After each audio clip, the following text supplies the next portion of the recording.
और अगर दारू में नशा चुकी होता है, अगर वो पाप है, तो फिर तो पुड़िया खाना, सिगरेट पीना, सारी चीज़ें पाप में आ जाएंगी। ये पाप अलग विषय है, अभी मैं समझा देता हूँ आपको। जब हमारा देश गुलाम था जी, तो एक अंग्रेज ने एक पंडित जी की कनपटी पे बंदूक रखी और अंग्रेज ने कहा, ये पंडित जी यहाँ आओ, तुम बड़े पुजारी हो? हाँ पुजारी। भाई ये कहाँ से आ गई?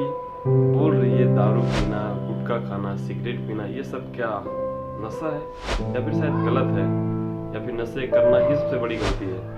लेकिन देखते हैं इस बारे में ये औरत क्या कहती है और गुरु जी इसके बारे में क्या जवाब देते हैं, ये भी जरूर सुनते हैं। आप कहते हैं दारू पीना पाप है, चिकन खाना पाप है क्योंकि उसमें जान है।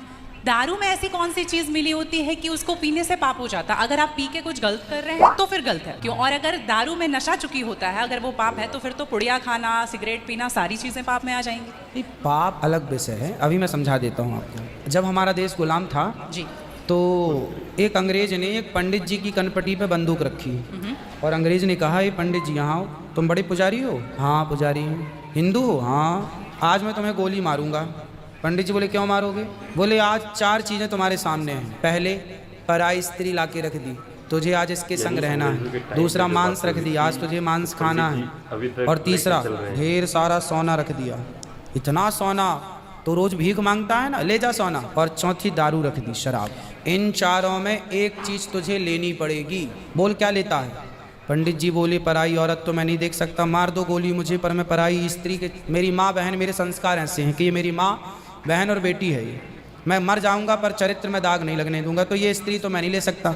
अब मांस भी मेरे धर्म के खिलाफ है, आप गोली मार दो, मैं ब्राह्मण हूँ, मैं मर जाऊंगा पर ये धर्म नहीं छोड़ूंगा। और रहा ये सोना भी नहीं लूंगा, क्योंकि मैं भीख इसलिए बेईमानी करता तो भीख क्यों मांगता? मैं ईमानदारी से भीख मांग के खा सकता हूँ, बेईमानी का करोड़ों नहीं ले सकता, इसलिए सोना भी नहीं लूंगा। पंडित जी को लगा ये तो पानी है, दारू शराब ये तो पानी है।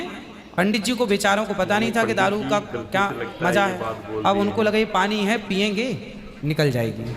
पानी समझ के पंडित जी ने बोला कि चलो, गोली कनपटी में बंदूक रखा है, चलो पी लेते हैं। पंडित जी ने दारू पी, और जब दारू पी ली तो दारू जब पी तो नशा चढ़ा। शराब का जब नशा चढ़ता है तो इंसान नहीं रह जाता। जैसे स्त्रियों को जिसको ऑपरेशन होता है ना, तो रीढ़ की हड्डी में डॉक्टर एक इंजेक्शन लगाते हैं जिससे शून्य हो जाती है, वो अंग क्या हो जाता है? कोई भी ऑपरेशन में डॉक्टर आपको शून्य कर देता है। उसी तरह शराब आपके मस्तिष्क को, आपके सोचने विचारने की क्षमता को शून्य कर देती है। आप ये निर्णय नहीं ले पाते कि क्या सही है और क्या गलत है। अब पंडित जी जब नशे में झूमने लगे तो वो उस स्त्री को छेड़ने लग गए, ए यहाँ जा, नशे में।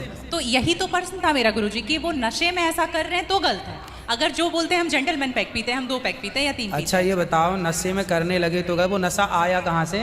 शराब जहाँ से आया वही तो गलत है। नहीं तो गुरुजी, सारे फसाद की जड़ तो वही है। गुरुजी जब ज्यादा पी ले रहे हैं तो ऐसा हो रहा है, जो कम पी रहे हैं और ये कह रहे हैं कि कम पीने से ऐसा नहीं होता, आप ज्यादा। हमारे यहाँ 5 महापाप गिनाए हैं शास्त्रों ने जी, 5 महापाप, उनमें से एक शराब है। शराब है, हाँ। शराब को महापाप इसलिए कहा गया है, ये बुद्धि भ्रष्ट, शराब पीने वाली की बुद्धि सात्विक नहीं हो सकती। आप शराब पीजिए, आप शराब पीने वाला व्यक्ति आध्यात्मिक नहीं हो सकता। गुरुजी ने ये नहीं बताया कि 5 चीजें क्या होती हैं। आई होप हम आपको अगली वीडियो में जरूर बताएंगे गुरुजी ने वो 5 चीजें कौन सी बताई हैं जो हमारे शास्त्र में बताया गया है वो पाप है। दोस्तों, लेकिन इसमें जो पूछा गया है गुरुजी से, जो औरत ने पूछा, बहुत ही अच्छी बातें पूछी हैं। दोस्तों, आपका क्या कहना है इस वीडियो के बारे में, हमें जरूर बताएं कमेंट